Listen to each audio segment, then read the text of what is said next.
Everything you learned in history class is a lie. They teach us that human civilization follows a straight line. They say we started as primitive cavemen.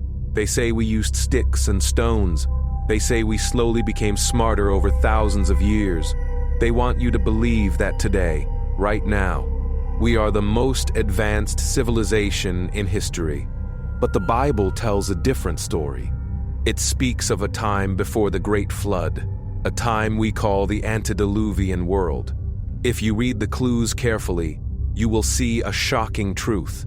The people before Noah were not primitive. They were superior to us. They had better genetics. They had knowledge we have lost. They built structures we cannot replicate. Look at the Great Pyramid. Look at the massive stones in Peru and Lebanon.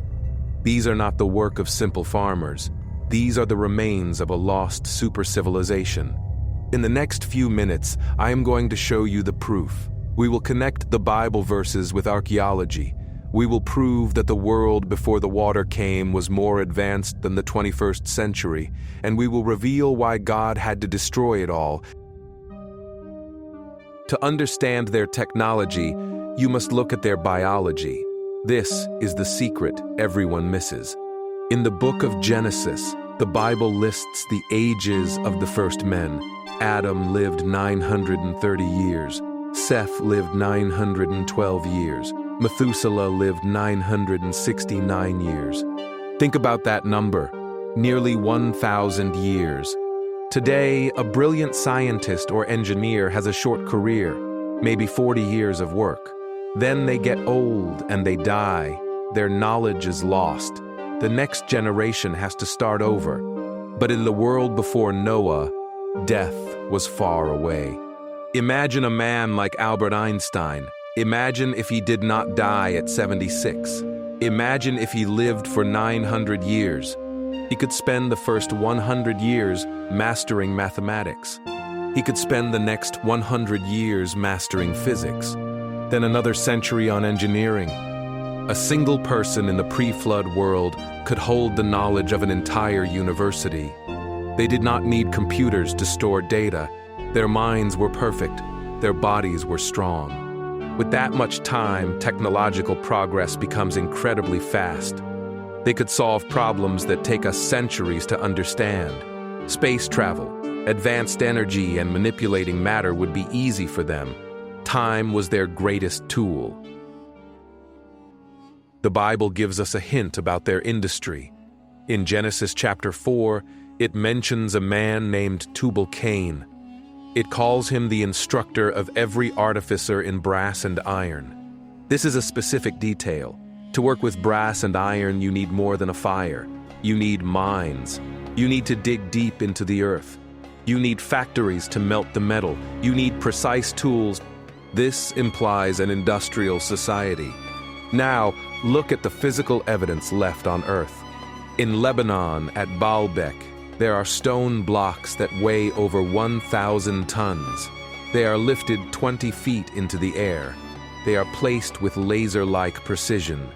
Modern historians say the ancients used ropes and wooden logs. This is impossible. 100-ton stone would crush any wooden roller. Ropes made of hemp would snap instantly. Even our modern cranes struggle to lift weights this heavy. So, how did they do it? Did they have machines bigger than ours?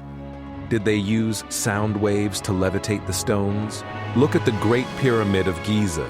It contains 2.3 million stone blocks. It is aligned to true north with better accuracy than our modern buildings. It encodes mathematical constants like pi and the golden ratio. If the people before Noah were simple hunters, how did they know the exact size of the earth? The pyramid is a scale model of our planet. This is not an accident. This is advanced science. Where did this sudden intelligence come from? Did they learn it on their own? The Bible and other ancient texts, like the Book of Enoch, give a dark answer. They speak of the Watchers. These were angels who came down to earth. They took human form, they broke God's law, and they brought forbidden gifts. The texts say they taught humans secrets that were kept in heaven. They taught men how to make weapons, swords, and armor. They introduced war on a mass scale. They taught the cutting of roots. This implies medicine, chemistry, and perhaps genetic manipulation. They taught the secrets of the stars and the moon. This was not natural learning. This was an illegal transfer of technology. It's like giving a loaded gun to a toddler. The human race received power they were not ready to control. This explains the out-of-place artifacts we find today. We have found ancient batteries in Iraq. We have found complex gears like the Antikythera mechanism. We see carvings that look like light bulbs in Egypt. We think we invented electricity and mechanics, but we are just rediscovering what they already knew. The technology went even further. It touched life itself. Genesis 6 speaks of the Nephilim. These were the children of the angels and human women. They were giants. The Bible calls them men of renown. But the Hebrew text implies something violent. They were tyrants. They were genetically superior, but morally evil. Ancient legends from every culture speak of hybrid monsters. The Greeks had the Minotaur. The Egyptians had gods with animal heads. We call them myths. But what if they are memories? What if the pre-flood civilization mastered genetic engineering? What if they were mixing DNA? The Bible says, God saw that all flesh had corrupted his way upon the earth. Corrupted is a key word. It means the physical form was ruined. The DNA was no longer pure human. The ecosystem was infected with hybrid creatures.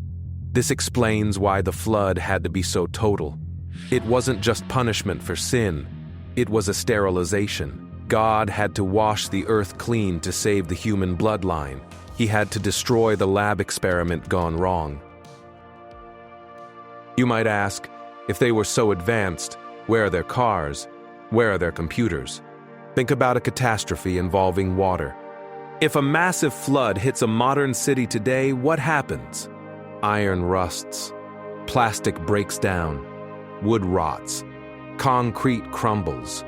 In 5,000 years, nothing of our civilization would remain. Our phones, our skyscrapers, our cars, they would all turn to dust. The only thing that would survive is massive stone. And that is exactly what we find. We find the megaliths, the stone skeletons of a great society.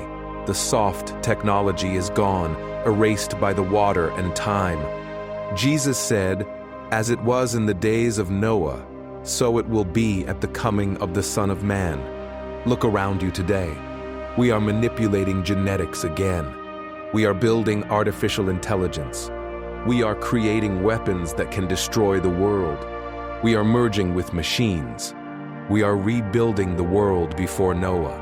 We are repeating the cycle.